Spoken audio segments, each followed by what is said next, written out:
Mr. President,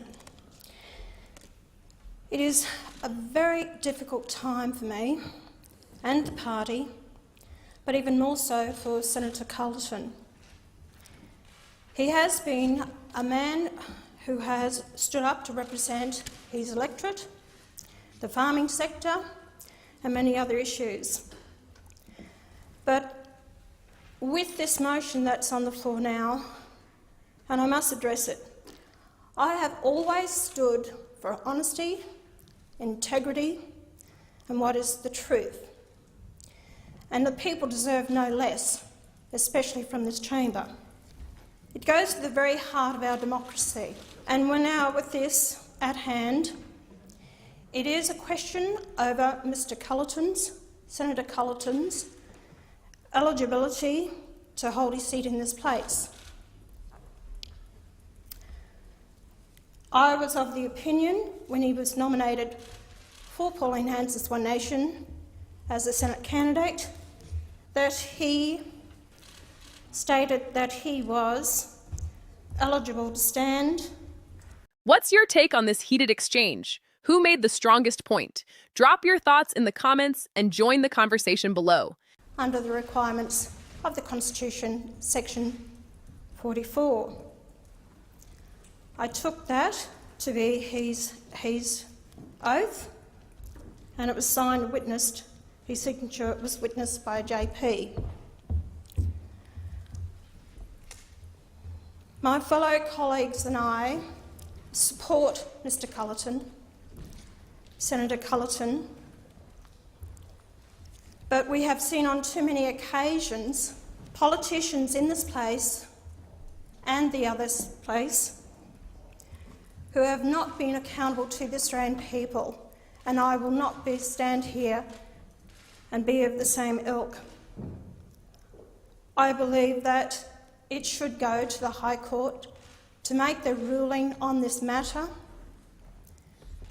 and I hope their findings are, and I would dearly love to see Senator Culleton take his place here again as a One Nation Senator.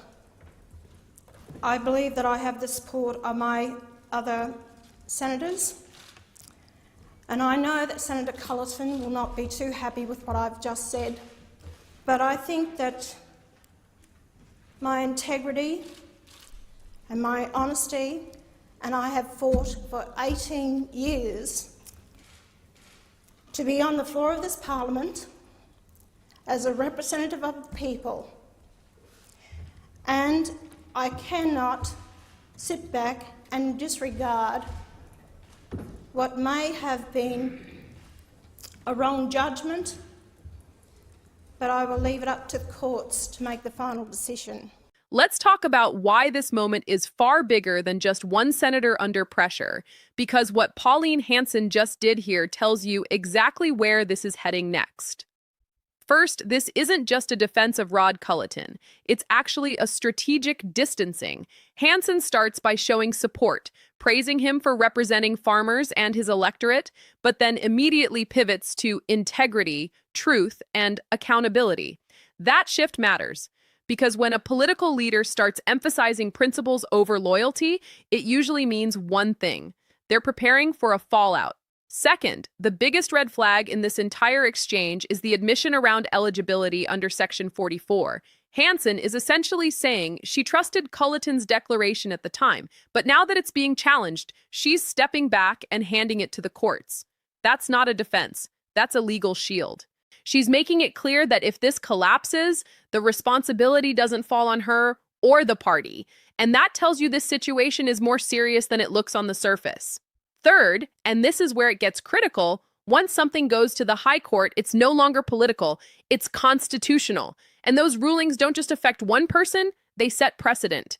If the court finds Culleton ineligible, this isn't just about losing a seat. It raises serious questions about vetting processes, party responsibility, and how candidates are cleared in the first place. Now here's the part people are missing. Hanson openly admits that Culleton won't be happy with her position. That line alone tells you there's internal tension behind the scenes. This isn't unity. This is controlled damage. Because when a party leader publicly takes a stance that may go against their own senator, it usually means they're prioritizing survival over loyalty. And finally, the biggest takeaway, Hanson keeps repeating, "I will leave it to the courts." That sounds neutral, but politically, it's decisive. It signals that whatever happens next, she's already preparing for a scenario where Culleton does not return. So don't look at this as a defense. Look at it as a transition moment. Because once the High Court steps in, outcomes become final, and political careers can end overnight. Now, I want to hear from you.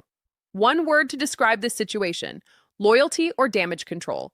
And if you want more breakdowns like this, hit subscribe because this story is far from over.